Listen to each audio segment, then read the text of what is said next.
Bueno, buenas tardes a todos. Muchísimas gracias por la invitación. Bienvenidos a quinta y última sesión de la mesa de alto nivel. De verdad, muchísimas gracias por la invitación a este importante evento interamericano. Mi nombre es Ángela María Maya, yo soy abogada y docente investigadora de la Universidad Externado de Colombia y Fulbright Visiting Scholar del Environmental Law Institute y de la American University en Estados Unidos, y estoy muy complacida de ser parte de este gran panel. En primer lugar, quisiera presentar muy brevemente a mis compañeros de mesa virtual. Si por alguna razón omito información relevante en sus presentaciones, traté de resumirla. Les agradezco que en sus momentos de intervención completen la información que consideren interesante compartir.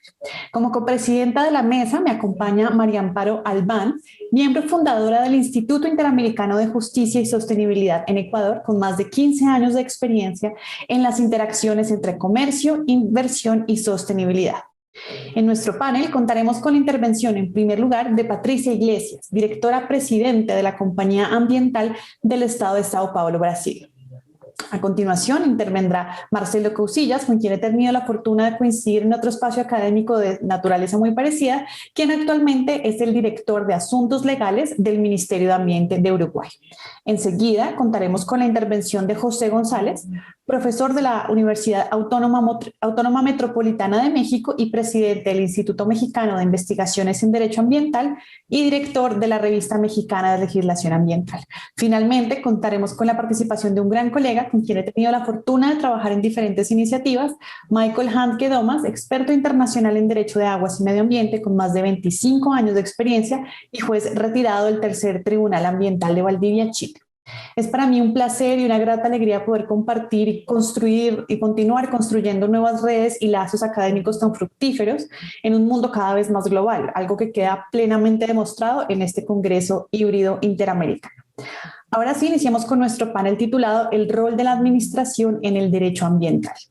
Antes de dar el uso de la palabra a nuestros panelistas, yo quisiera abrir la discusión con unos comentarios preliminares muy breves. Uno de los temas que más me interesa y me apasiona en la actualidad y que será el resultado de la investigación que realizaré en el segundo semestre, gracias a Fulbright y a mis anfitriones, tiene que ver con las nuevas tendencias en el derecho ambiental, algo que hemos venido discutiendo ayer y hoy de una u otra manera. Básicamente, me interesa mucho conocer cómo está afrontando el derecho ambiental los retos que se nos presentan en la actualidad, tales como pues el más evidente, la pandemia, pero también otros como el surgimiento de nuevas tecnologías, el cambio climático, el surgimiento de nuevos sujetos de derecho y la visibilización cada vez mayor de las comunidades y los actores sociales en las luchas ambientales, por ejemplo, a través de las redes sociales. Y esto me ha llevado a preguntarme cuál es el rol de la administración, que es la que produce en la mayoría de los casos y aplica la legislación ambiental. Quisiera proponerles 3 ejemplos puntuales de estas nuevas tendencias. El primer ejemplo tiene que ver con la creación de instrumentos jurídicos para el uso de los recursos forestales por parte de comunidades campesinas y étnicas. En Colombia, los recursos forestales son de muchísima riqueza que desafortunadamente no han sido bien aprovechados. Y sabemos que el proceso de creación de normas, resoluciones, decretos y reglamentos por parte de la administración debe surtir unos pasos formales y, por supuesto, debe encaminarse a la protección del recurso, pero también garantizar la seguridad jurídica y el respeto a los derechos de los habitantes de estas regiones de importancia ambiental y sociocultural.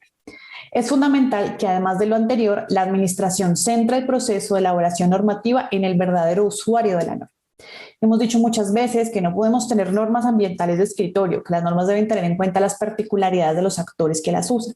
Y es aquí donde creo que la administración debe tener un rol más activo y más creativo.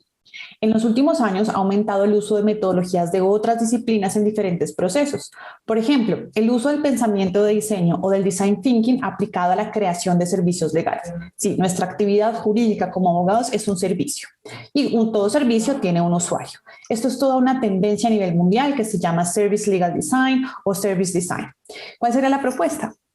Que el proceso de creación de una norma de estas características con comunidades, con recursos, con zonas de esta naturaleza, siga los pasos de una metodología así como la de pensamiento de diseño o design thinking, en la que el usuario de la norma, el usuario del servicio, es decir, el usuario de la norma, sea el centro del proceso y haga parte del proceso de co-creación de las mismas. No es una simple socialización del articulado de las normas. Esto implica una asimilación de los contenidos, de los requisitos, de las necesidades y de las realidades de las personas que quieren usar este tipo de normas para hacer una actividad sostenible legal. Y esto redimensionaría el concepto de la participación ciudadana en la toma de decisiones ambientales. Entonces necesitamos administraciones preparadas y dispuestas a co-crear. El segundo ejemplo tiene que ver con la visibilización social y mediática del derecho ambiental. Muchas veces las administraciones toman decisiones completamente acertadas o completamente no, acertadas con fundamento técnico y jurídico, pero que más se demoran en ser publicadas o promulgadas que en tener miles de hashtags y haters en Twitter, partiendo muchas veces del desconocimiento de la ciudadanía, pero también del creciente interés y conciencia ambiental que tiene la colectividad. Entonces, la administración ambiental necesita un community manager, necesita prepararse y equiparse para informar las decisiones, para facilitar que los ciudadanos entiendan el contexto y el sustento técnico y jurídico de las normas, lo cual con el tiempo podría mejorar el cumplimiento de las mismas y la confianza de los ciudadanos en la administración ambiental. Y en tercer lugar, les pongo el ejemplo de las nuevas tecnologías. Las administraciones ambientales deben estar preparadas para este reto, el surgimiento de inteligencia artificial, blockchain, Internet of Things. Y yo propongo tres perspectivas frente a las cuales el derecho ambiental y la administración ambiental debe responder. En primer lugar, evaluar. Evaluar cómo estas tecnologías pueden impactar, ya sea positiva o negativamente, el medio ambiente y los recursos naturales, y evidentemente regular en consecuencia. En segundo lugar, aprovechar. Estas tecnologías, si bien tienen sus críticas y sus detractores, han generado una gran cantidad de herramientas para la toma de decisiones en tiempo y con datos reales, lo que permite sin duda una mucho más eficiente gestión ambiental. Y finalmente, fomentar. Cuando se identifique que una de esas tecnologías tiene una aplicación importante, por ejemplo, en el marco de los objetivos de desarrollo sostenible o en la lucha contra la deforestación, se debe fomentar o regular a partir de la evaluación respectiva que se haya. Estos tres ejemplos demuestran la necesidad de que la administración ambiental sea innovadora y que identifique nuevas formas de crear y aplicar el derecho. La administración ambiental no se puede quedar por detrás y el derecho ambiental no se puede quedar por detrás de los retos que tiene nuestra sociedad actual. Con esto yo finalizo mis comentarios iniciales. Nuevamente muchas gracias. Le doy la palabra a nuestros panelistas, invitándolos a hacer un buen uso del tiempo. Yo les avisaré cuando quede un minuto para finalizar su intervención. Y al final tendremos una recapitulación del panel y una sesión de preguntas si hay lugar a ello. Muchísimas gracias y Patricia, adelante, tienes el uso de la palabra. Buenas tardes, yo voy a hablar em português. Gostaria primeiro de agradecer à Suprema Corte do México por nos receber nesse evento, mesmo que virtualmente, dada a pandemia, mas um evento de muita consistência e eu agradeço especialmente pelo convite. Gostaria também de agradecer à Comissão Mundial de Direito Ambiental da União Internacional para a Conservação da Natureza, e em especial nas pessoas do ministro Antônio Herman Benjamin, do professor Nicholas Breiner e de Emily Gaskin, que o tempo inteiro esteve à nossa disposição dando as orientações para o evento. Agradeço também a Ângela, que nos coordena nesse painel, juntamente com Maria Amparo e os demais colegas. Bem, falando sobre o papel da administração no direito ambiental, atualmente exerço essa função de presidente da CETESB, mas sou também professora da Faculdade de Direito da Universidade de São Paulo, trabalhando com os temas de direito ambiental. E as ações de conservação do meio ambiente exercidas pelo Estado brasileiro são divididas, em especial, em três grandes eixos: a preservação dos espaços especialmente relevantes do ponto de vista ambiental, o licenciamento e a fiscalização das atividades potencialmente causadoras de danos ao meio ambiente ou utilizadoras de recursos naturais, a par de instrumentos de comando e controle e também os estímulos às iniciativas dos titulares de bens privados em prol do desenvolvimento sustentável. E são esses os três aspectos que eu vou focar na minha apresentação. Quando nós falamos em preservação ambiental, percebemos que ela está presente na legislação brasileira desde a edição do primeiro Código Florestal, que se deu no Brasil em 1934. Ele já trazia regras para a conservação das florestas remanescentes, assim consideradas aquelas florestas que formassem parques nacionais, estaduais ou municipais, bem como áreas de interesse biológico ou estético, e aquelas que o próprio poder público assim o definisse. Para além da Constituição Federal Brasileira de 1988, que sem dúvida é um marco e uma referência não apenas no Brasil, mas para muitos outros países, porque reconhece um direito intergeracional ao meio ambiente ecologicamente equilibrado, o ideal de conservação, eu poderia dizer que no Brasil, somente se solidificou com a criação do Sistema Nacional de Unidades de Conservação, que ocorreu no ano de 2000, uma lei que definiu as diferentes modalidades de unidades de conservação, que foram divididas em dois grandes grupos. Um grupo de unidades de proteção integral, onde não se admite nenhum tipo de uso direto dos recursos naturais, uma vocação muito especial para a conservação desses espaços, portanto, sem nenhum tipo de interferência antrópica, e apenas com a visitação pública, e também as unidades de uso sustentável, onde se busca compatibilizar o uso antrópico com a proteção de um determinado atributo ambiental existente no local, seja a paisagem, sejam os recursos hídricos ou a própria cobertura vegetal. Então, o que nós percebemos no Brasil é que a administração pública atua inicialmente delimitando esses espaços, buscando constituir unidades de conservação com os seus respectivos regramentos. Fora dessas áreas, também cabe à administração o que nós chamamos no Brasil de zoneamento ecológico-econômico, de forma a racionalizar o uso e a ocupação dos nossos recursos naturais. Um segundo eixo de atuação da administração pública no Brasil é exatamente o licenciamento e a fiscalização das atividades potencialmente degradadoras ou utilizadoras de recursos naturais. E nesse sentido, falando pela CETESB, pelo Estado de São Paulo, eu poderia dizer que o nosso Estado foi um Estado bastante pioneiro. Já em 1976, percebeu a necessidade de licença, ou ao menos de alvará, para as atividades que tivessem potencial poluidor. Entretanto, somente em 1981, com a instituição da Política Nacional do Meio Ambiente, que o licenciamento e a revisão das atividades potencialmente poluidoras foram definidos como instrumentos relevantes no nosso país.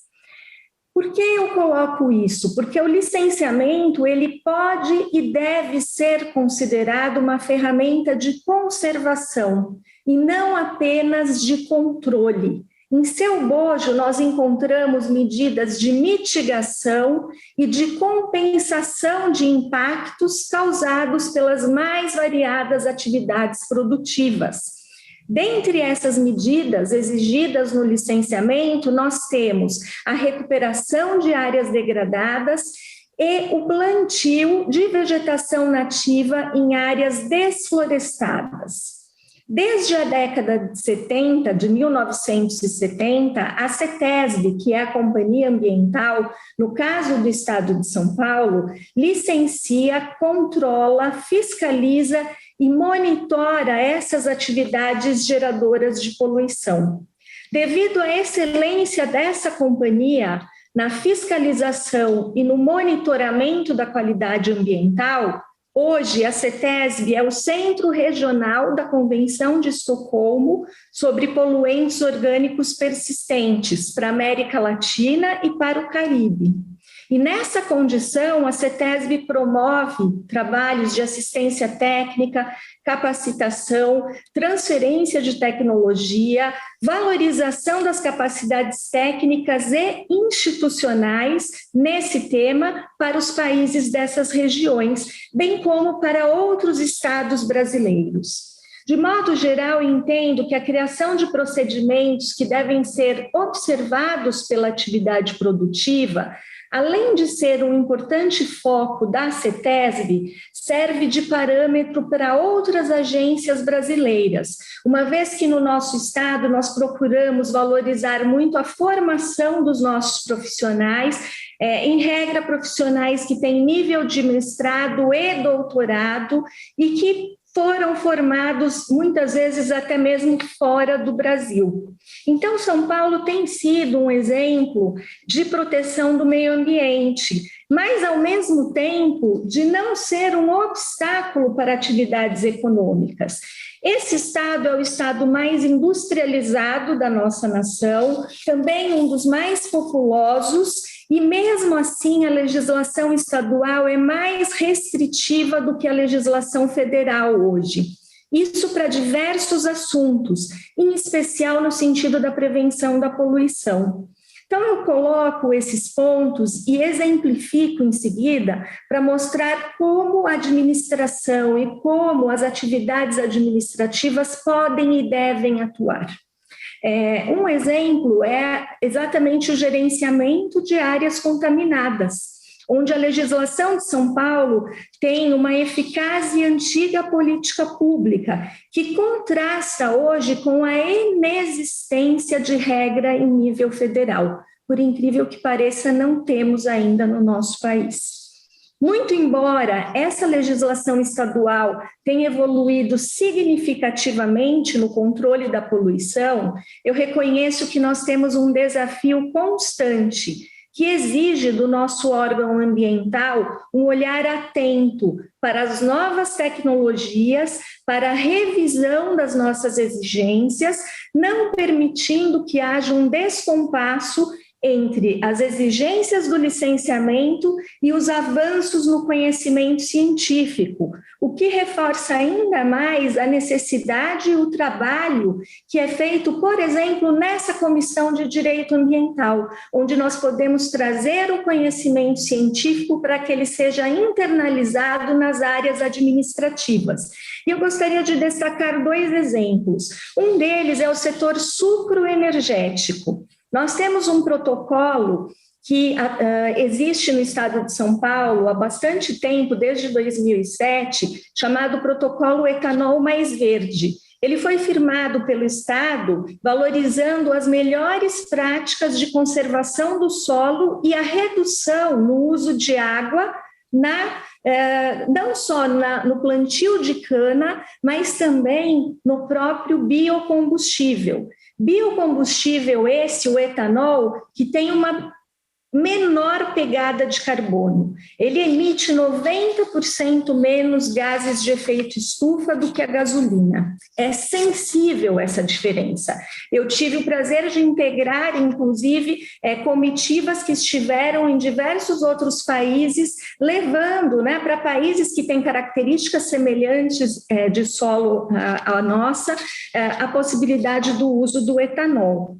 E em 3 décadas de atuação com o poder público nesse setor, nós tivemos uma sensível evolução. Então, tivemos a desocupação pelo setor das faixas de áreas protegidas pelos fornecedores de cana, a proibição da queima da palha da cana. No estado de São Paulo, havia uma legislação que permitia que fosse, aos poucos, proibida até o ano de 2030. Entretanto, com esse acordo, em parceria com o setor privado, ela foi eliminada muito antes do prazo legal. Além disso, a destinação da vinhaça e a redução do uso da vinhaça no plantio. Então, nós pudemos absorver novas regras no licenciamento trazidas pelo próprio setor produtivo. E hoje se aplica 1/6 da vinhaça que se aplicava no passado, mudando também as regras do licenciamento. O que nós fazemos na CETESB hoje é ter câmaras ambientais, onde os técnicos discutem com o setor produtivo as novas tecnologias. Também queria dar mais um exemplo aos senhores que nos acompanham, que é, recentemente, em maio desse ano... Pois não. O Conselho Estadual do Meio Ambiente aprovou novos padrões de qualidade do ar no estado de São Paulo, que passarão a valer a partir de janeiro do próximo ano. Por que eu coloco isso? Porque não se trata de uma exigência legal, mas com base em pesquisas feitas pela CETESB, se chegou a essa necessidade para dar mais qualidade de vida e saúde para as pessoas que habitam o nosso estado. E com isso, novas exigências para o setor industrial. Por isso eu coloco que é importantíssima a criação de estímulos para as iniciativas privadas. Então, como temos pouco tempo, quero apenas fechar com uma... Temos o programa Nascentes em São Paulo, e à época eu era secretária de Estado do Meio Ambiente em 2015, congregando interessados em recompor áreas ambientais e grandes empreendedores que tinham que fazer a compensação das suas obras, novas vias, enfim.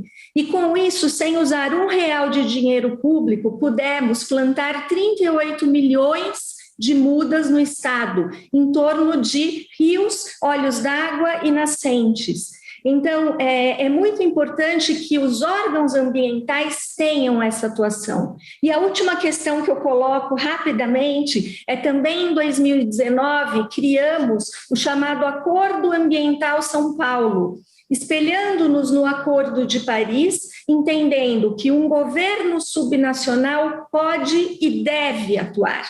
E com isso, num acordo voluntário, que hoje congrega mais de centenas de empresas, nós damos o suporte para que essas empresas façam a redução de emissão de gases de efeito estufa e apresentem esses dados à CETESB, de forma que o nosso estado possa dar uma contribuição efetiva para as metas que o país deve atender. Então, muito embora nós não estejamos num momento favorável do ponto de vista do governo federal, os governos locais podem e devem atuar. E aí fica o papel também administrativo, o desafio do setor administrativo. E fechando a minha apresentação, eu gostaria de parabenizar a organização desse evento, porque desde a época em que fui secretária do Meio Ambiente, procurei estimular a participação das instituições públicas nas quais atuei nos fóruns internacionais de governança e sustentabilidade, levando em conta não só que temos que dar voz àquilo que são os interesses do nosso país, mas de outros países do sul global que muitas vezes não estão presentes nessas discussões.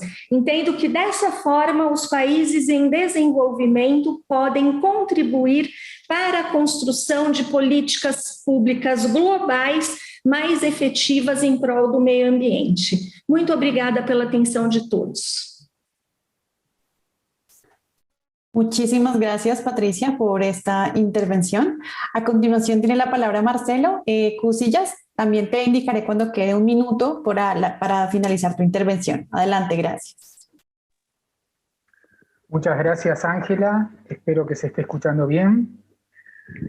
Es un gusto poder participar en esta mesa hoy. Es un gusto poder participar en este congreso.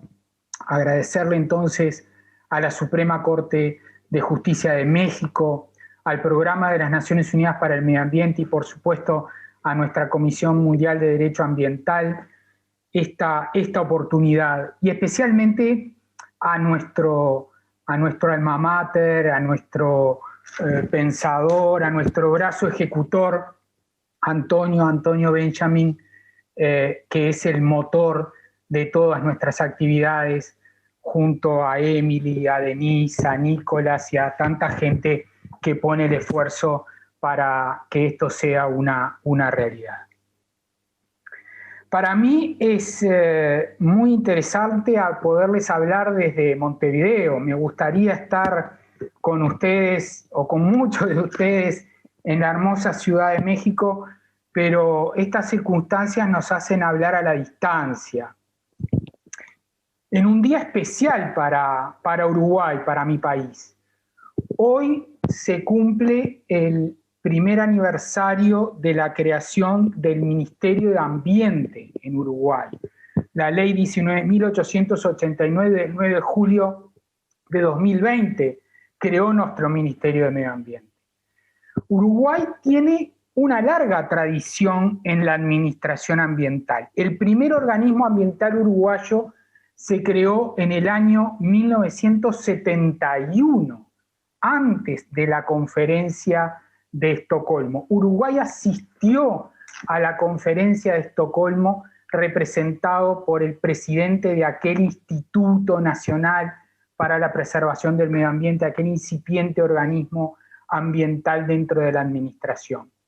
Tuvimos un ministerio creado hace 30 años en donde compartíamos las competencias ambientales con las competencias de vivienda y de ordenamiento territorial, algo parecido a las experiencias que han vivido países como Portugal o como la propia Colombia en algún momento. En nuestro caso, el año 2020 nos dio la oportunidad de que el tema ambiental pasara a tener un asiento exclusivo en el Consejo de Ministros, con toda la relevancia que eso tiene, y hoy estamos celebrando este primer y humilde aniversario.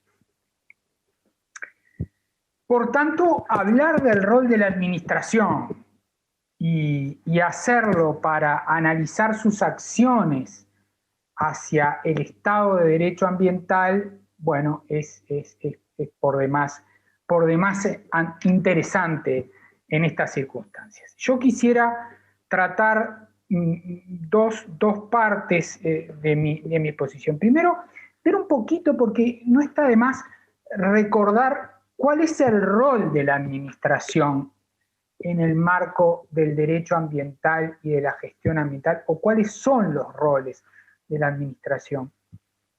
Y después tomar algunos elementos de reflexión vinculados especialmente a las bases del derecho ambiental y del Estado de Derecho ambiental. Y entonces, pensando en el rol de la administración tiene tremenda incidencia en el Estado de Derecho ambiental. Los organismos administrativos, a veces visto más desde el punto de vista político o desde el punto de vista de la gestión administrativo-técnica, tienen una gran relevancia en el derecho ambiental y en el Estado de Derecho ambiental. Pensemos. Desde la administración se formulan las políticas de gobierno y las políticas de Estado. Y si bien participan otros organismos, participan en algunos países los órganos legislativos, los parlamentos, por supuesto, participación social, el rol de la comunidad, pero son los órganos administrativos los que muchas veces propician o no y finalmente terminan resolviendo acerca de las políticas ambientales. Vean el caso de la Ley General de Protección del Ambiente del Uruguay, es bien interesante desde este punto de vista. El artículo 6º de esta ley del año 2000, la Ley General de Protección del Ambiente del Uruguay, en su artículo 6º, establece los principios que conforman las bases de la política ambiental y que todo gobierno, cualquiera sea su signo, debe respetar y cumplir. Sin embargo, el propio artículo establece que esos mismos principios políticos servirán como principios jurídicos. Y entonces ahí aparece la prevención, la precaución, la progresividad, la cooperación internacional, una cantidad de principios que desde el punto de vista del derecho ambiental son recibidos normalmente por la doctrina y aquí se vinculan directamente a la política. Entonces, en un primer lugar, la administración formula políticas, pero la administración también elabora normas. Elabora normas porque muchas veces los proyectos de ley que terminan en el Parlamento y siendo discutidos en el órgano legislativo y sancionados por vías legislativas muy específicas, muchas veces se originan en la administración. Pero no podemos olvidar que es la administración la responsable de reglamentar muchas de esas leyes. Y muchas veces nuestras leyes fracasan.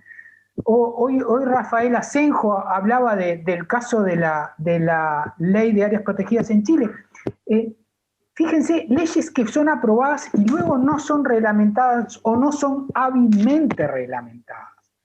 Entonces la importancia de la ley es crucial porque es la norma jurídica por excelencia, pero la trascendencia práctica y de gestión de la reglamentación emanada de la administración resulta claramente imposible. Como consecuencia de todo eso, en tercer lugar, la aplicación de los principales instrumentos de gestión ambiental están en manos de la administración. La evaluación de impacto ambiental, los monitoreos, el ordenamiento territorial, la fijación de estándares, los permisos y autorizaciones que se otorgan, el ejercicio del control, el enforcement del que hablaba Antonio ayer, son de una responsabilidad cabal de la administración para asegurar el Estado de Derecho. En cuarto lugar, la asignación de recursos económicos. Muchas veces los parlamentos son los que aprueban los presupuestos o hay organismos que resuelven, tribunales de cuentas, de la nación, etc. Pero la administración, muchas veces los ministerios de economía, de finanzas, tienen esa responsabilidad impresionante de asignar recursos. Y también escuché cómo en presentaciones anteriores se cuestionaban algunos de estos elementos. Y me gustaría marcar uno más. Normalmente, las negociaciones internacionales en materia de medio ambiente son de responsabilidad de la administración. El rol de la Cancillería es muy importante, pero los ministerios de ambiente también.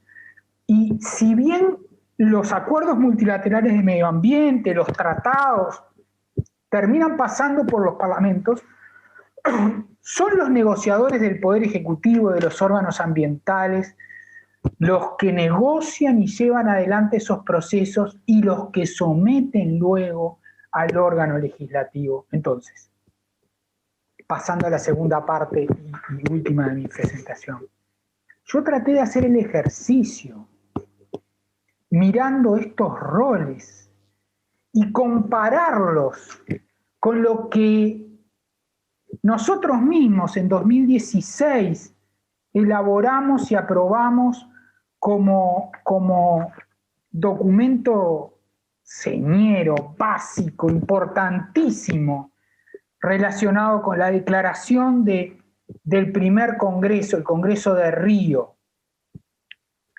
Y si vamos viendo los distintos elementos de la declaración, bueno, en primer lugar es indudable el rol que la administración tiene con respecto a los principios y cómo los principios tienen una ejecución realista o un fracaso estrepitoso a través de la administración.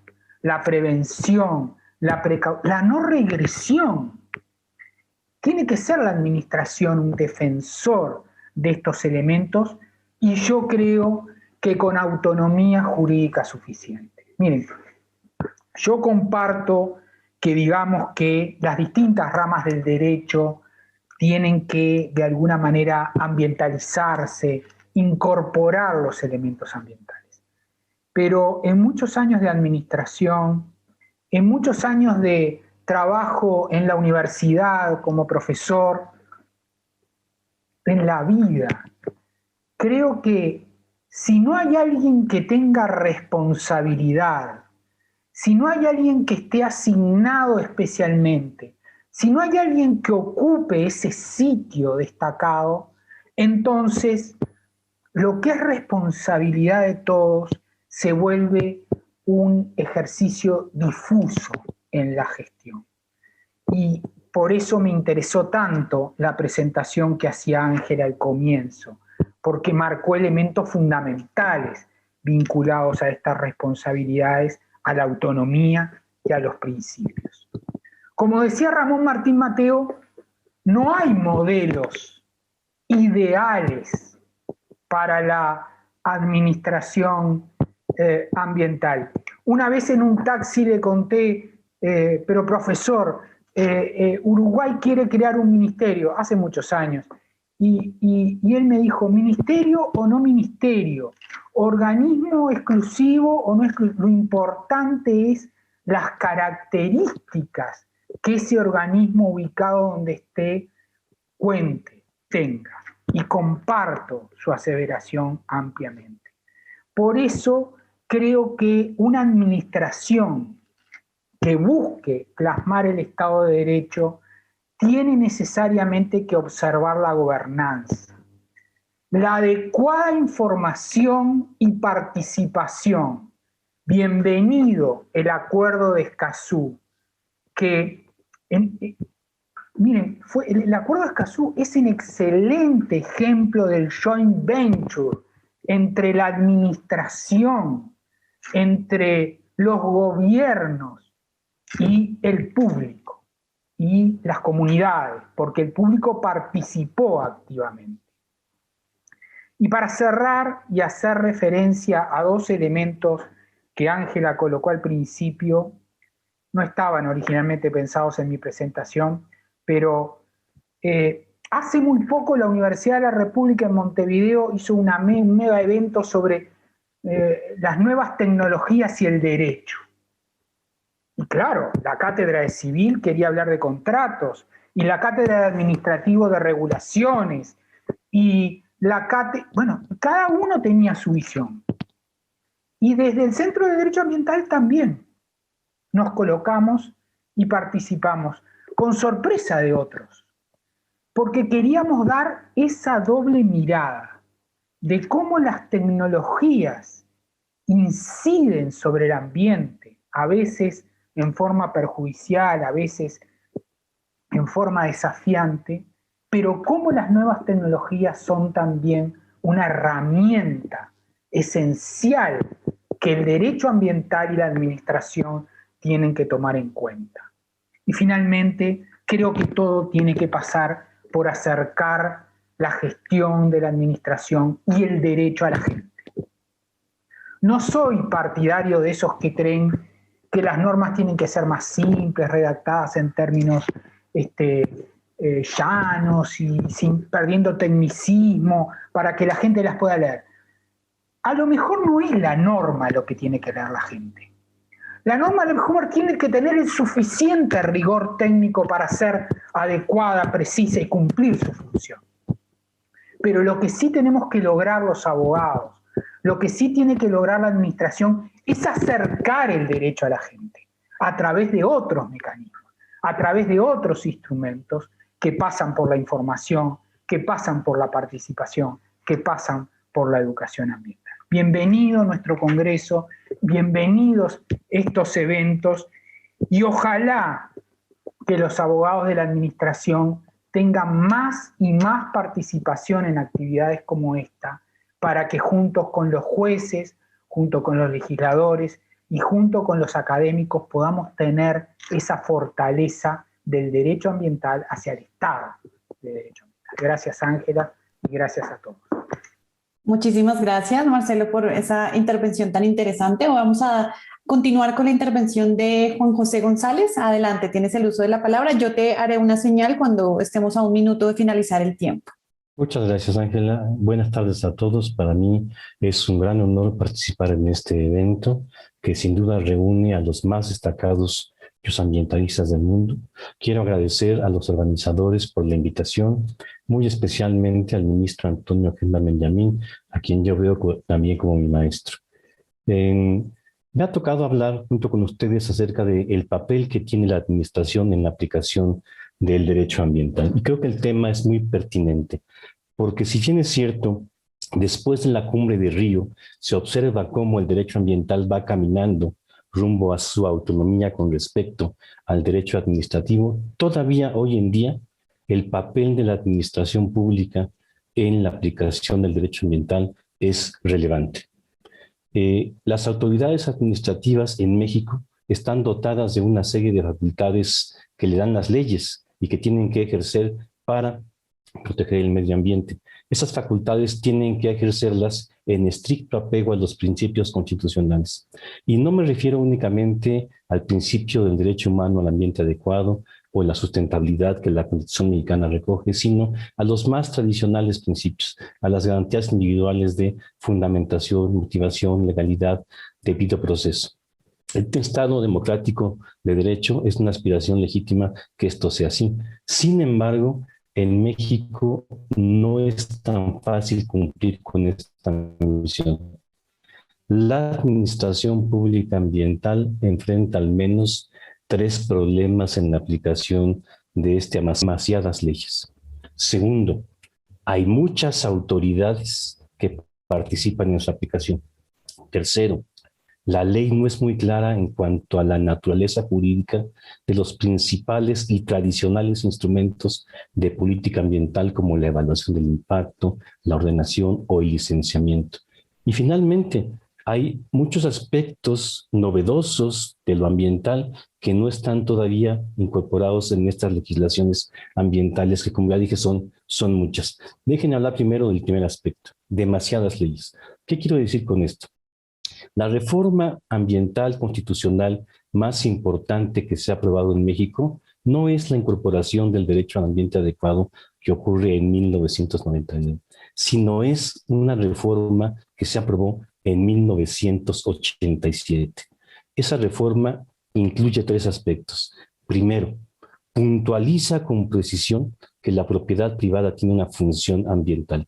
Segundo, introduce el sistema de competencias concurrentes para legislar en materia ambiental. Y tercero, reconoce que el ambiente es un bien jurídico en sí mismo. Déjenme desglosar estos 3 aspectos. Primero, la propiedad función ambiental. Ya se ha dicho aquí, de hecho, el mismo ministro Antonio Gelman Benjamín, que México ofreció al mundo desde 1917 la idea de que la propiedad debe cumplir una función social, porque la Constitución dice que la nación tiene la facultad de imponer a la propiedad privada las modalidades que dicta el interés público. Eso es cierto, pero lo cierto es que también en 1987 esta reforma señaló que esa facultad de la nación para limitar los derechos de propiedad puede ejercerse también para preservar y restaurar el equilibrio ecológico. Y esto ya darle un cariz distinto a esa idea original que vino en el siglo pasado para trasladarla al ámbito plenamente ambiental. En segundo lugar, como decía, desde mi punto de vista, esta reforma reconoce que el ambiente en México es un bien jurídico inmaterial de titularidad colectiva y distinto de los elementos que lo integran. El ambiente como bien jurídico se integra por las interacciones que se dan en estado natural entre las funciones ambientales que desempeñan los elementos naturales de base. Normalmente, estas funciones están en equilibrio hasta que llega el ser humano, mete la mano y genera disturbios en ellas. Eso es lo que protege nuestra Constitución y es lo que protege también la legislación. Por último, esta reforma introdujo un sistema de competencias concurrentes para legislar en materia ambiental, lo que permitió federalizar la gestión ambiental en México. A raíz de esta reforma, las 32 entidades federativas que conforman la Federación Mexicana pudieron dictar legislaciones ambientales, en un proceso que duró originalmente entre 1988 y 1994. Me parece que ese esquema está bien. El problema es que después todo se tergiversó. A alguien se le ocurrió que no tenía por qué haber solamente una ley general del equilibrio ecológico y la protección del ambiente que repartiera las competencias y que legislara en materia federal la parte ambiental que corresponde a la federación, sino que podía haber más leyes. Y entonces comenzaron a surgir una ley general de vida silvestre, una ley general de desarrollo forestal, una ley general de prevención y control integral de los residuos y un largo etcétera. El problema es que todas estas nuevas leyes reparten competencias que la ley del equilibrio ecológico ya había repartido. Todas estas leyes legislan temas que la ley del equilibrio ecológico ya había legislado, y todas estas leyes son normalmente o están llenas de puro soft law, nada de hard law, 2 o 3 cositas, de tal manera que generan demasiado ruido y tienen pocos resultados, ¿no? Imagínense hoy en día, por cada una de estas leyes generales, que son varias, tenemos 32 leyes locales y un sinnúmero de bandos y reglamentos municipales. Y hay un principio, recuerden, que dice: a mayor número de disposiciones jurídicas, más complicado es su cumplimiento. Creo que es algo que tenemos que revisar. Segundo punto, muchas autoridades. Tenemos demasiadas autoridades. ¿Por qué? Por el mismo fenómeno que generó el sistema de competencias concurrentes para legislar en materia ambiental. Las autoridades estatales aplican en parte las leyes generales en aquellas materias que se le den, y en parte las propias leyes locales. Muchas veces las pobres autoridades locales ni siquiera entienden bien este sistema de reparto de competencias. Pero más aún, incluso a nivel federal, no tenemos un solo ministerio encargado del tema ambiental. Si bien es cierto, en 1994 se creó una Secretaría de Medio Ambiente, Recursos Naturales y Pesca, que luego cambió su nombre porque se le quitó la parte de pesca y quedó como Secretaría de Medio Ambiente y Recursos Naturales. Esta no es la única dependencia encargada de la gestión ambiental. Hay otros ministerios que también ejercen facultades en materia ambiental. Y más aún, dentro de la propia Secretaría de Medio Ambiente hay distintos órganos desconcentrados que ejercen distintas facultades en materia ambiental. Por ejemplo, tenemos una Procuraduría Federal de Protección al Ambiente, que es el órgano de fiscalización de casi toda la legislación ambiental, excepto cuando el sujeto regulado es el sector de los hidrocarburos, porque en el sector de hidrocarburos tenemos una Profepita, que se llama Agencia de Seguridad y Protección Ambiental del sector de hidrocarburos, y que se encarga de hacer lo que hace Profepa, pero nada más para las empresas de hidrocarburos. No me pregunten la razón. Sí, la sé, la puedo decir. Tiene que ver mucho con la apertura del sector energético. Yo creo que los grandes consorcios petroleros le dijeron a México: sí le entramos a invertir en México, pero no queremos ver nada a la Profepa. Créanos un órgano que nos trate bien, que nos cuide, etc. Entonces, de repente hay demasiadas autoridades y eso nos lleva a un dilema cotidiano. El dilema cotidiano, y yo me acuerdo mucho cuando fui yo director jurídico de la Procuraduría Federal de Protección del Ambiente en su fundación, en su origen. Me acuerdo que yo le elaboré al procurador un cuadrito que era muy ilustrativo, porque el dilema cotidiano era y sigue siendo: ¿qué ley aplica y qué autoridad la aplica? Y créanme que la respuesta a esta pregunta no es sencilla.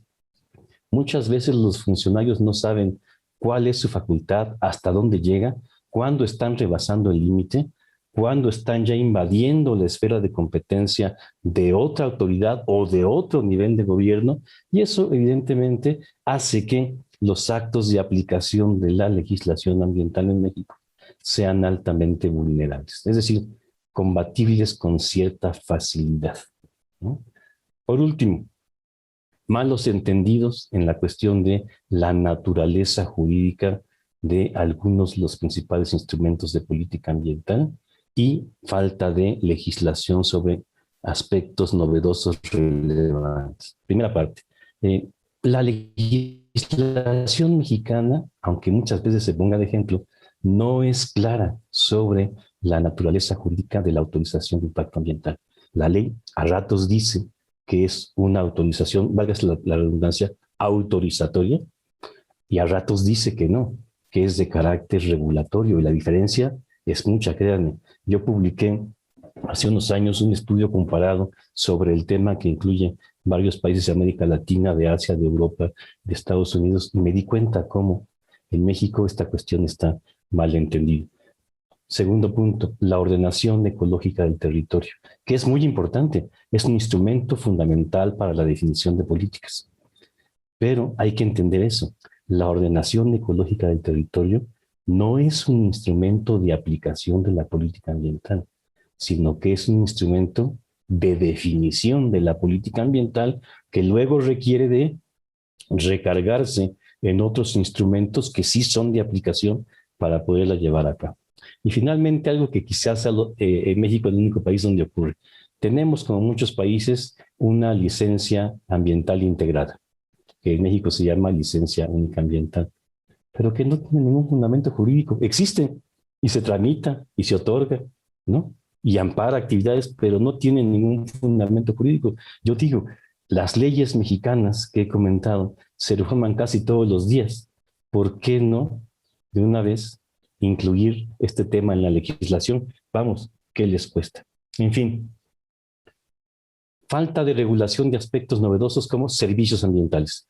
Las leyes lo mencionan, pero no lo regulan. Y en América Latina me parece que es la tendencia. A veces creemos que con decir algo en la ley ya el mundo cambió. No, se requiere toda una estructura jurídica, ¿no? Bueno, finalmente, ¿qué hacer para cambiar esto? ¿Cómo podemos cambiar esto? Yo creo que el caso de México puede ser ilustrativo. Demasiadas leyes. Refundámoslas todas en una sola. Que sea coherente, que sea simple, entendible, que marque bien las competencias de cada autoridad. Quitemos todo aquello que es programático, que quizás puede ir a eso, a planes y programas, y dejemos únicamente el contenido normativo de la legislación. Segundo, hay que capacitar a los operadores del derecho ambiental. Cuando yo estuve en PENUMA un tiempo con Raúl Brañez, que seguramente ustedes lo conocen todos muy bien, hicimos, Brañez y yo, todo un programa de cursos de distinto nivel y grado de formación de capacidades ambientales, pero infortunadamente se publicó y todo por PENUMA, pero quedó ahí en el papel. Parte de eso se retomó en la maestría en Derecho Ambiental que hoy dirijo en mi universidad.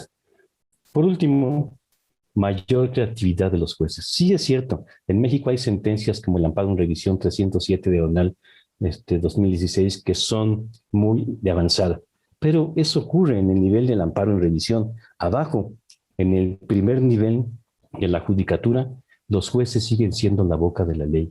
Son poco creativos, poco disruptivos, y su papel es relevante porque tenemos tantas contradicciones, tantos huecos, tantas lagunas, que las decisiones jurisdiccionales deberían ser las encargadas de poner orden mientras siga este desorden. Pero en fin, colegas, ese es mi punto de vista y yo, desde luego, puedo estar equivocado. Estoy abierto a sus comentarios y reacciones. Ha sido un placer compartir con ustedes la mesa. Buenas tardes. Muchísimas gracias por esa también muy interesante intervención sobre el tema que nos ocupa en el panel de hoy. Finalmente, le cedo la palabra al doctor Michael Handke Thomas para que inicie su intervención. Yo también haré una señal cuando el tiempo esté próximo a terminar. Adelante, muchas gracias. Muchísimas gracias, Ángela. Bueno, muy buenas tardes a todos y todas. Encantado de estar compartiendo con ustedes en este Congreso Interamericano sobre Derecho Ambiental. Partir por agradecer naturalmente a la Suprema Corte de Justicia de la Nación de México por esta invitación, en conjunto a la Comisión Mundial de Derecho Ambiental de la IUCN y al PENUMA, ciertamente. En particular, agradecer la invitación y a nuestro maestro, el juez Antonio Germán Benjamín, ciertamente, a Ángela Rabasa, de la Corte Suprema de México, a Nick Breiner, y a nuestras copresidentas, Ángela Amaya y María Amparo Albán, por la paciencia que van a tener con nosotros. Ahora, yo quiero construir a partir de lo que ha recién mencionado don José Juan González. Su presentación es algo parecida a lo que yo quiero plantear, y yo me quiero concentrar en algo que usualmente es desconocido o soslayado. Porque cuando hablamos de derecho ambiental, usualmente nos ponemos los grandes problemas, grandes conflictos, grandes empresas, problemas interestatales, etc. Pero hemos ido olvidando a la persona y a los pequeños operadores, a las personas del día a día que son grandes contribuyentes en la contaminación, en la falta de respeto de la regulación, que yo creo que está dado, la explicación que ha dado el profesor González es muy, muy certera, y por tanto fijarnos en ese problema. Y en tanto la administración cuando tiene que lidiar con estos pequeños operadores, lidia en clave de derecho administrativo. O sea, en una regulación, son exigencias. En el fondo, lo que hace es imponer estas regulaciones, estas normas, a los pequeños operadores, y estos pequeños operadores se ven sobrecargados con la cantidad de requerimientos que le hace la autoridad. Y ahí yo voy a plantear una hipótesis. Y voy a partir de la idea más general de dos economistas del Banco Mundial, antiguos, de Basu y Dixit, que en 2014 plantearon el concepto de muy pequeño para ser regulado. Entonces lo que plantean es que para obtener cumplimientos ambientales se deben generar, para cumplimientos en términos regulatorios, se deben generar mercados donde existan grandes operadores y por tanto eliminar a los pequeños. Y eso es lo que ha ido sucediendo. Las regulaciones se concentran en los grandes operadores y en los pequeños operadores raramente existe la concentración respecto de qué y cómo se deben regular en forma eficiente. No existen estudios específicos respecto a cuál es el impacto que tiene la regulación en las conductas individuales. Hoy día a la mañana estábamos con Ángela María haciendo un curso para jueces en Colombia y había uno de los jueces que planteaba y decía, mira, en términos penales hemos comprobado de que, por ejemplo, en países escandinavos, las condenas no deberían ser mayores de 5 años porque sobre 5 años no tienen ningún efecto. Eso no existe en el derecho ambiental. El derecho ambiental es programático, es tratar de controlar, pero no existe esta lógica ni este entendimiento respecto a cuál es el impacto de estas regulaciones sobre los pequeños individuos o los pequeños operadores en el derecho. Ahora, esto es lo que a mi juicio lo que va sucediendo es que se empieza a burocratizar el derecho ambiental cuando pensamos en los pequeños operadores. Y aquí voy a utilizar un ejemplo común y silvestre. Este es el caso de una persona que quiere erigir un muelle en su propiedad y para erigir el muelle en su propiedad, al menos en Chile, tiene que solicitar autorización a la Armada de Chile, que es la Marina, tiene que solicitar autorización a la Dirección General de Aguas para efectos de controlar que no se esté modificando el cauce o el cauce hidráulico del río, tiene que solicitar autorización a la municipalidad,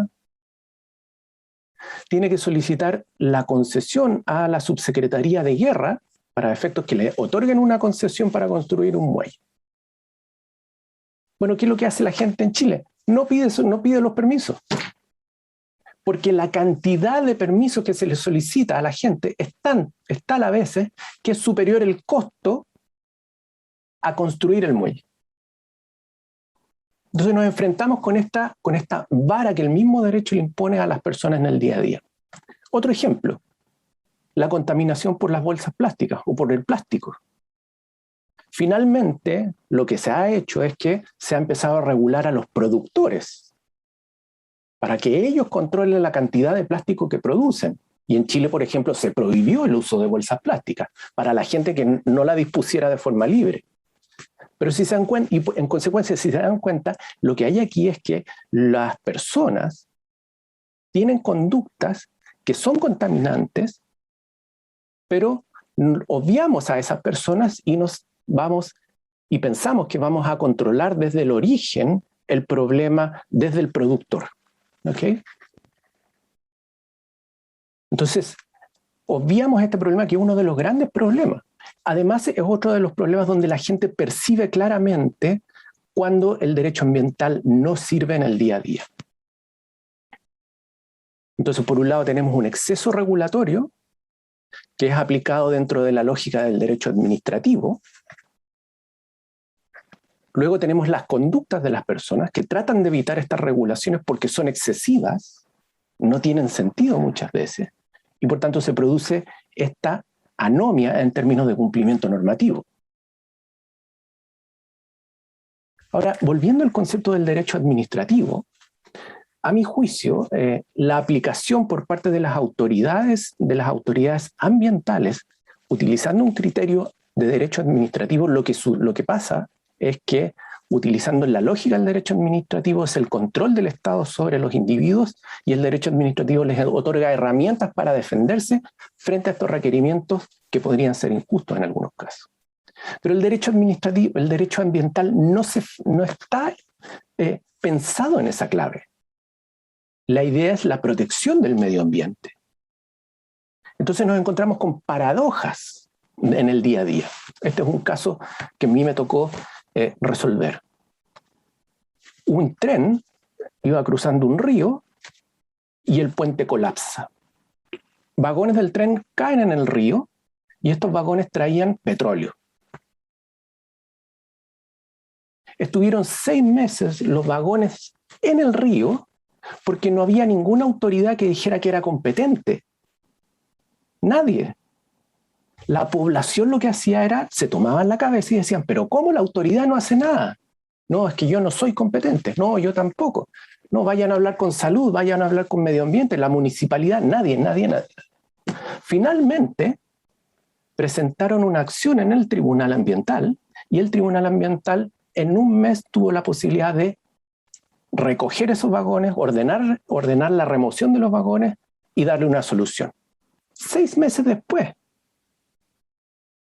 ¿Y por qué el tribunal se demoró 6 meses después? Bueno, porque está dentro de la lógica procesal civilista de nuestro derecho, donde la justicia siempre es rogada. Entonces tenemos ahí estas divergencias en la aplicación del derecho administrativo, que producen esta forma de incumplir el derecho, por un lado, por parte de los individuos.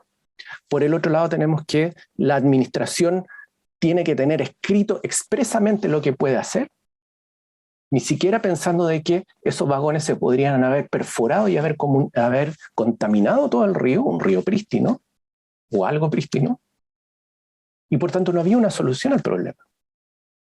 Eso es una paradoja del derecho ambiental. ¿Y por qué es una paradoja? Bueno, básicamente porque el objeto de protección, siguiendo al profesor González, no está claramente definido. No lo tienen claro cuál es el objeto de protección.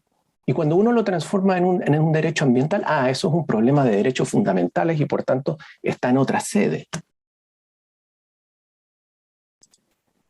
Así, lo que tenemos es que se produce una burocratización del derecho administrativo, lo que redunda en este incumplimiento de las normas. Entonces la pregunta es, ¿necesitamos menos normas? Yo coincido con el profesor González, obviamente, de que existe, y no es solamente un problema de México, si uno que lo ve en Colombia, que lo ve en Chile, que lo ve en Argentina, el cúmulo de normas. Por ejemplo, yo tengo aquí un registro de las normas que ocupo diariamente en temas ambientales y ascienden a 200 normas. 200 normas.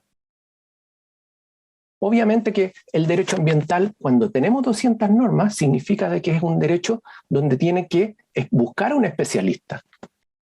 Y el derecho se transforma, y los especialistas, en el fondo, el costo para las personas es muy alto de poder aprender el derecho. Entonces ahí tenemos otro problema, otro efecto que produce el exceso normativo. Y el exceso de autoridades, nuevamente. Y el exceso de autoridades produce un efecto que también es mucho más nocivo, y es el hecho de que existe la falta de coordinación entre las autoridades. Y a eso hay que sumarle los problemas de poder dentro de las mismas autoridades, los celos entre unos y otros. Nadie quiere cejar en su propio coto de casa en términos de atribuciones. Pero hay otra cosa que también pasa siempre oculta, y hoy día lo conversábamos también, que es el problema de la falta de integridad. La falta de integridad y la independencia. Usualmente no hablamos de los problemas de falta de integridad porque, bueno, son problemas incómodos, pero yo creo de que es necesario mencionarlo, particularmente en el caso de la administración. Es un fenómeno que se produce alrededor del mundo. ¿Y cómo afecta la falta de integridad en este fenómeno del incumplimiento o del cumplimiento del derecho administrativo desde la administración? Tampoco lo hemos estudiado muy claramente.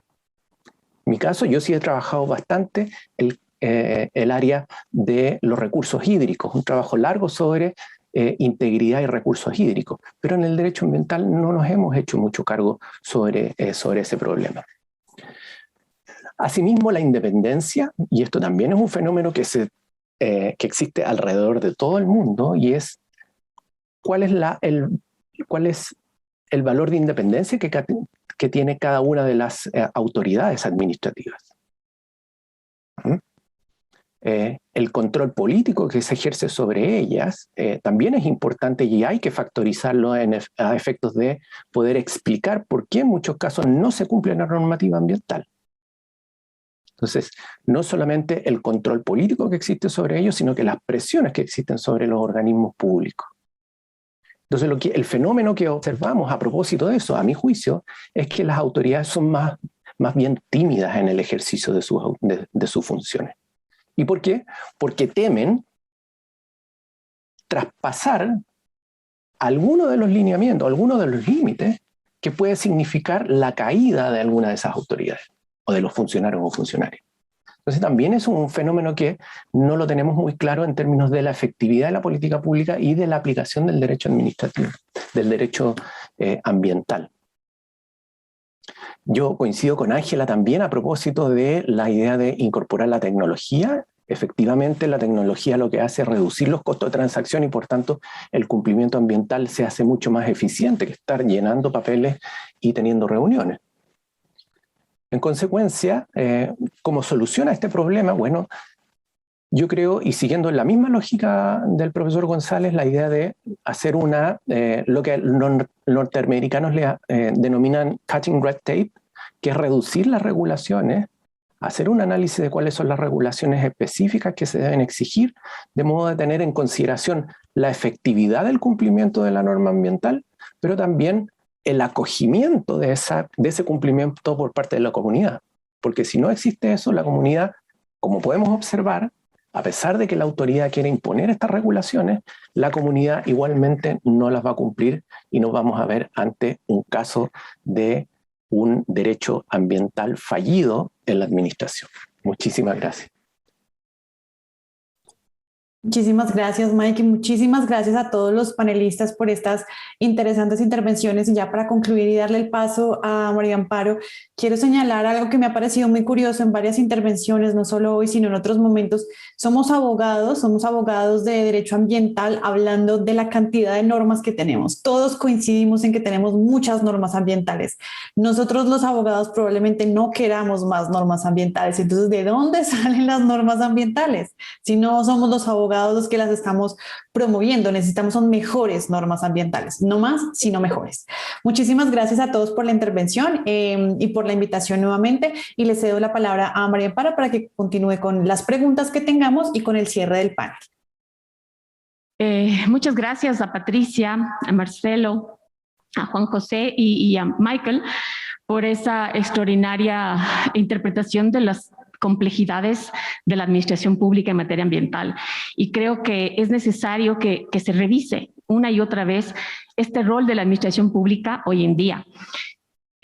Sabemos que el derecho ambiental en los últimos años y décadas ha ido desarrollándose por vía administrativa, y esto supone una sobrecarga de tareas y de roles en la función pública que inicialmente estuvo enfocada como un rol político, normativo. Y creo que esto es importante. No todas las jurisdicciones en la región, no todos los países, tienen definidos los roles con claridad, aquellos que son políticos y regulatorios, de aquellos que son roles de control y fiscalización a través de agencias, lo que en muchos casos supone una doble carga y una falta de recursos para cumplir con sus fines. Y esto es parte también de lo que enfrenta la administración pública en materia ambiental. Falta de recursos financieros, humanos, y claro, la necesidad de una conciencia más grande de que sus facultades muchas veces están limitadas, porque el derecho ambiental está guiado básicamente o enfocado básicamente por los límites biofísicos planetarios y no solo por la voluntad regulatoria del legislativo o las competencias institucionales, lo cual hace sumamente complejo el día a día de una administración pública. Hay tareas adicionales que lo mencionaba Juan José, la ordenación ecológica del territorio, que hoy en día también se vuelve una tarea ambiental, ese rol de planificador del espacio urbano para rescatar la necesidad de mantener, por ejemplo, servicios ecosistémicos a nivel urbano. Esto enfrentan muchas administraciones en lo local y también a nivel nacional.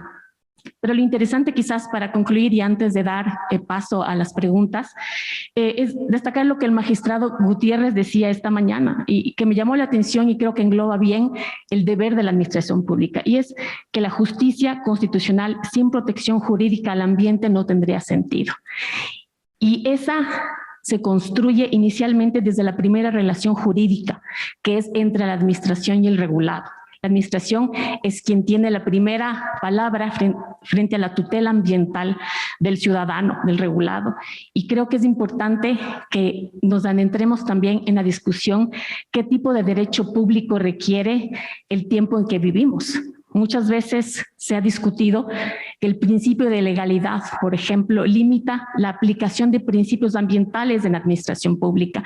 Y creo que eso es interesante mirar, porque los principios son el lente a través del cual se mira la aplicación de la norma. Y por ahí hay quizás mucho que estudiar entre lo que los estados y las facultades que pueden tener las administraciones públicas para mejorar la calidad de aplicación de las normas ambientales. El rol de la ciencia. Es básico que las políticas ambientales y las normas regulatorias se enfoquen más en el rol de la ciencia que en las voluntades y competencias, y obviamente sin irse contra la norma, pero que tengan presente como un dictamen básico, así como lo tiene el derecho público respecto a la legalidad. Los estados hoy en día finalmente están adoptando unos compromisos importantes, y lo mencionaban algunos respecto de lo que traerá Escazú a la administración pública en la región sobre todo, y esto va a demandar un rol de transparencia fundamental. Para erradicar la cultura del secretismo, ¿no?, que tanto daño hace al acceso a la información pública y a la justicialidad de los derechos ambientales de un ciudadano o de las comunidades. Evolucionar en esa cultura jurídica también, que se enfoca solo en la multa y en la reparación y no siempre en la prevención y en la precaución del daño. Porque estamos viviendo en un momento en el cual no podemos darnos el lujo de dañar más. Entonces, el enfoque resarcitorio de la administración pública o del derecho ambiental en general, aplicado más a través de la administración pública, tiene que mutar hacia capacidades nuevas que le dan los principios ambientales, que creo que eso es importante destacar. Y por supuesto que ya se ha dicho, como también lo dijo ayer el magistrado Lorenzetti, el open government, la necesidad de generar gobiernos abiertos, importar la capacidad tecnológica de los estados para poder poner al servicio del ciudadano todos los procesos y permisos en tiempo real, porque es algo que ayuda a la cultura de transparencia y resta esa opacidad administrativa que muchas veces es cómplice no solo de la mala administración de justicia, sino de muchos procesos oscuros que se han visto. Finalmente, creo que estamos en una época que también la fiscalización ambiental y el control debe replantearse. La necesidad de parecerse quizás, y con esto concluyo, más a una administración tributaria, donde todos saben qué se tiene que hacer transparentemente y todos los esfuerzos de la institución, una vez que ya el estándar está fijado y cumplido, se enfoca en la fiscalización ambiental. La administración pública ambiental en la región sufre crisis continuas de falta de recursos y capacidades, y creo que es importante que desde el derecho se puedan dar alternativas para que puedan cumplir adecuadamente lo que se está enfrentando, que día a día es muy crítico, que cada vez más se vuelve complejo enfrentar mafias, por ejemplo, de tráfico de vida silvestre, de minería ilegal, de tráfico de madera, con las escasas capacidades institucionales de las administraciones públicas, lo cual demanda una enorme capacidad y alineación de los estados en todas sus funciones públicas. Así que bueno, esa democracia ambiental empieza con la administración pública y con esa tutela que ejerce la sede administrativa frente al regulado y al ciudadano. Voy a dar paso a una pregunta que ha surgido. Le leo para Juan José García. Si pudieras ahondar un poco más en la naturaleza jurídica de la evaluación del impacto ambiental y de los programas de ordenamiento territorial en México. Por favor, Juan José. Perdón, acabo de prender el micrófono. Bien, si quieren, comenzando con el primero, la ordenación ecológica del territorio. Bueno, ahí tenemos varios problemas. En México tenemos una ordenación ecológica del territorio junto con una ordenación urbana del territorio. Hay dos ordenamientos, uno que es para los centros de población y otro es fuera de los centros de población. En México, en ambos casos, se trata de programas. Los programas, de acuerdo con la legislación, no son obligatorios sino indicativos. Son obligatorios únicamente para la administración pública. Por lo tanto, la ordenación ecológica del territorio, por ejemplo, es un ejercicio científico que lo que trata es que el suelo se use en lo que es su vocación natural, que preferentemente no se modifique el uso original del suelo, ¿no? Pero para ello tiene que recurrir a otros instrumentos o incentivos, porque, por ejemplo, una comunidad que es presionada por los urbanizadores para que les vendan la tierra y deforesten para construir condominios horizontales, si le ofrecen mucho dinero va a vender. El gobierno tiene que ofrecer algo para que esto no ocurra. Una posibilidad es el pago por los servicios ambientales.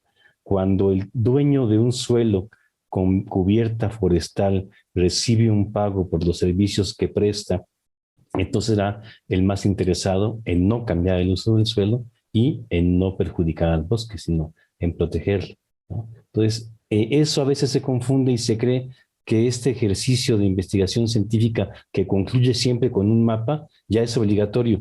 Y porque dice ahí que en el color rojo, en esa zona, no se dan autorizaciones, eso ya es obligatorio. No, se necesita o expropiar o imponer limitaciones o pagar incentivos, etcétera. Creo que eso sería lo más relevante. Luego, en cuanto a la evaluación del impacto ambiental, la evaluación del impacto ambiental es, de acuerdo con la LEGEPA en principio, una regulación ad hoc.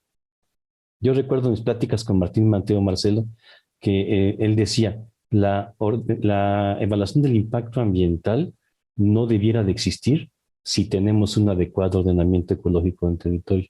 Tampoco debiera de existir si tenemos las regulaciones suficientes. La evaluación del impacto ambiental es una regulación ad hoc ante la falta de todas las regulaciones que necesitamos. Entonces, básicamente, para mí sería ese mi comentario. No sé si alguien más quiera agregar algo. Esta discusión creo que es un tema que va a seguir discutiéndose con mucha intensidad en los próximos años y estar atentos a poder reforzar las capacidades administrativas de los estados de tutelar los derechos ambientales de los regulados y hoy en día en aquellos países que han asumido compromisos internacionales también como lo es el convenio de Escazú. Muchas gracias, gracias a mi co-chair y a ustedes por la atención.